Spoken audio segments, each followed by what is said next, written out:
बोलो श्री कृष्ण भगवान की जय। कार्तिक मास में कार्तिक महात्म आपको सुना रही हूँ।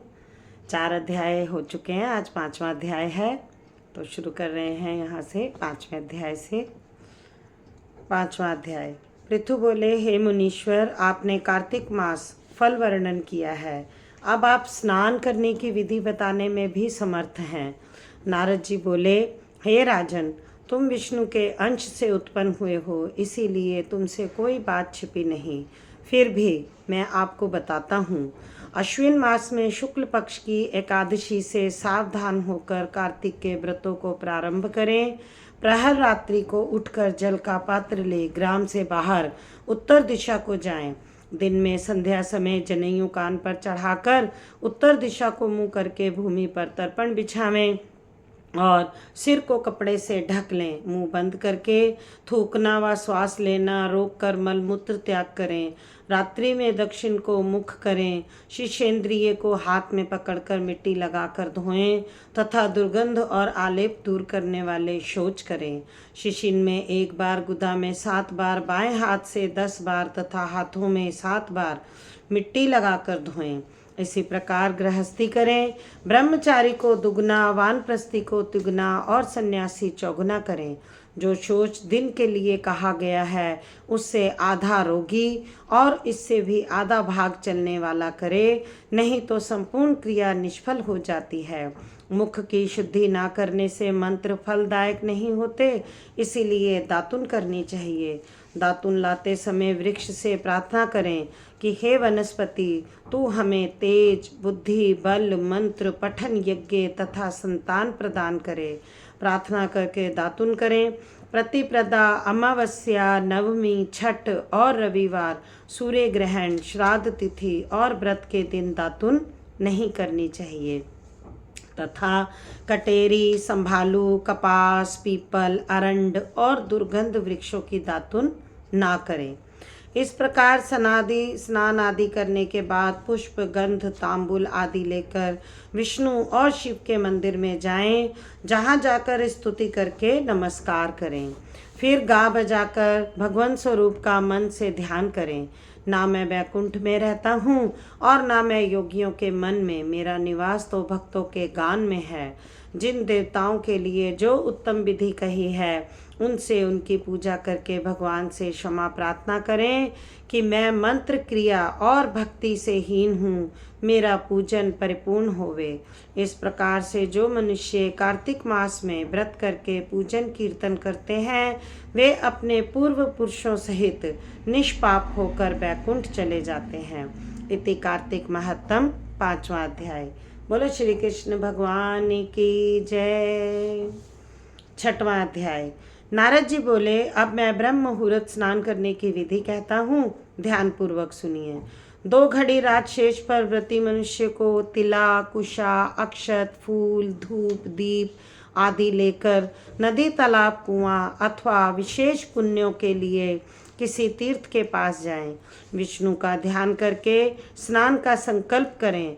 फिर तीर्थ तथा देवता आदि को कर्म से अर्घ आदि देवें। अर्घ मंत्र का यह अर्थ है कि हे कमल नाभि, भगवान को नमस्कार है। हे ऋषिकेश, आपको नमस्कार है।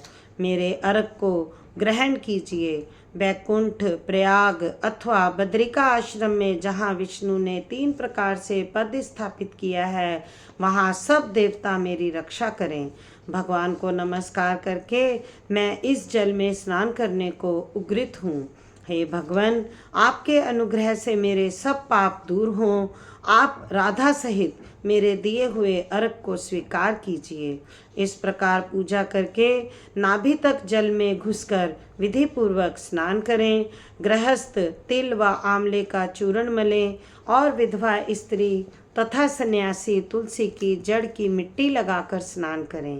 परंतु सप्तमी, अमावस्या, द्वितीया, दशमी और 13 को तिल व आंवला नहीं लगाना चाहिए। स्नान का मंत्र है, सभी पापों को नाश करने वाले विष्णु भगवान मुझे पवित्र करें।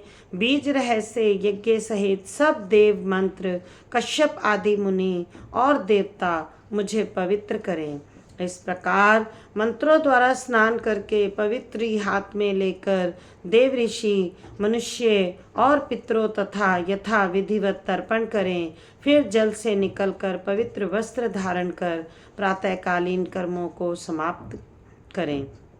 भगवान की पूजा आदि करके एकाग्र चित्त से हरि प्रिया तुलसी जी की पूजा करें। परिक्रमा देकर प्रणाम करें। फिर स्थिर चित्त से हरि कथा सुने और तुलसी सहित श्रद्धा पूर्वक चरणामृत लें। ऐसे जो कोई भक्ति पूर्वक कार्तिक व्रत और रोग हरने वाला मुक्ति दाता करते हैं, वे सांसारिक सुखों को भोगकर अंत में विष्णु लोक में जाता है। इति कार्तिक महत्तम षष्ठोध्याय। बोलो श्री कृष्ण भगवान की जय। इतनी कथा कहकर नारद जी बोले, 7वां अध्याय। हे राजन, आप कार्तिक व्रत नियम है उन्हें सुनिए। सब प्रकार के विषय भोग की जो मांस, शहद, राई तथा नशा करने वाली वस्तुओं को त्याग देना चाहिए और पराया अन्न, द्रोह, विदेश में रहना छोड़ देना चाहिए। देवता, वेद, ब्राह्मण, गुरु, गो, व्रती, स्त्री, राजा और बड़ों की निंदा ना करें। दाल, तिल, तेल व बाजार से खरीदा पकवान, भाव व शब्द से दूषित वस्तुओं को त्याग दें। मांस, चूना, जमीरी, मसूर, बासी अन्न भी छोड़ दें। बकरी, भैंस व गौ के दूध के अलावा अन्य दूध तथा ब्राह्मणों का कुआं, पृथ्वी से पैदा हुआ नमक छोड़ देना चाहिए। तांबे के पात्र में रखा हुआ दूध, पोखरे का जल और अपने आप पकाया हुआ अन्न मांस की तरह है। कार्तिकी व्रती की ब्रह्मचर्य से रहना चाहिए। पृथ्वी पर शयन करना चाहिए, पत्तों पर खाना चाहिए और चौथे प्रहर भोजन करना चाहिए। सिर्फ नरक चौदस के दिन ही तेल की मालिश करनी चाहिए। प्याज, घिया, बैंगन, कुम्हड़ा, कटेरी, तरबूजा और कैत ये फल कार्तिक में त्याग दें। एक से अधिक बार पकाया अन्न भी नहीं खाना चाहिए। क्रमशः काशीफल, कटेरी, नई मूली, नारियल, तरबूजा, आंवला, घिया, परमल, बेर, बैंगन और तुलसी को प्रतिप्रदा से क्रमशः 1-2 चीज़ त्याग दें और उनमें से पहले ब्राह्मण को देकर फिर सेवन करें। इस प्रकार उत्तम रीति से कार्तिक का व्रत करने वाला अनंत पुण्यों का भागी होता है। यहाँ उत्तम पुत्र, नाती, धन, धान्य को प्राप्त करके अंत में बैकुंठ को जाता है। यमदूत उनका नाम सुनकर कांप जाते हैं। कार्तिक में व्रत करने वाले को 100 यज्ञों के करने से भी श्रेष्ठ फल प्राप्त होता है। इस व्रत को करने वाले को अन्य तीर्थों की आवश्यकता भी नहीं पड़ती। इति कार्तिक महत्तम 7वां अध्याय। बोलो श्री कृष्ण भगवान की जय। 8वां अध्याय। देवऋषि नारद बोले, हे महाराज, अब मैं कार्तिक व्रतों के उद्यापन विधि संक्षेप में कहता हूँ। कार्तिक के शुक्ल पक्ष की चतुर्दशी के दिन उद्यापन करें। तुलसी के ऊपर मंडप बनाएं, उसे फूल आदि से सुशोभित करें। मंडप के चारों द्वारों पर मिट्टी के बने पुण्यशील, सुशील, जय और विजय चारों द्वारपालों का पूजन करें। तुलसी के चारों ओर अनेक रंगों से सुशोभित सर्वोत्रोभद्र मंडल चक्र बनावें। उसके ऊपर नारियल रखकर एक सुंदर कलश स्थापित करें।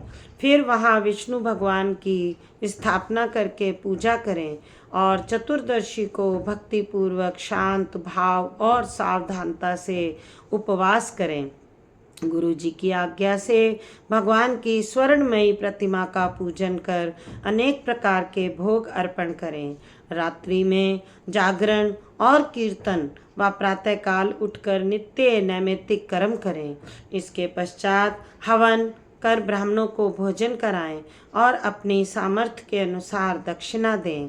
बैकुंठ चतुर्दशी के दिन व्रत करें तो इसे बैकुंठ मिलता है। जो मनुष्य भक्तिपूर्वक गायन व पूजा करते हैं, उन्हें सहस्त्र गायों के दान का फल मिलता है।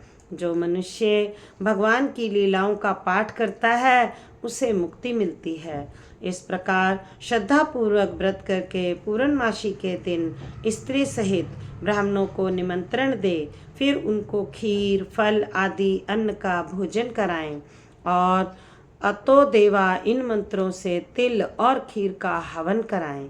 फिर यथाशक्ति दक्षिणा दें और नमस्कार करें। भगवान तुलसी, देवताओं और कपिला गो का पूजन करें।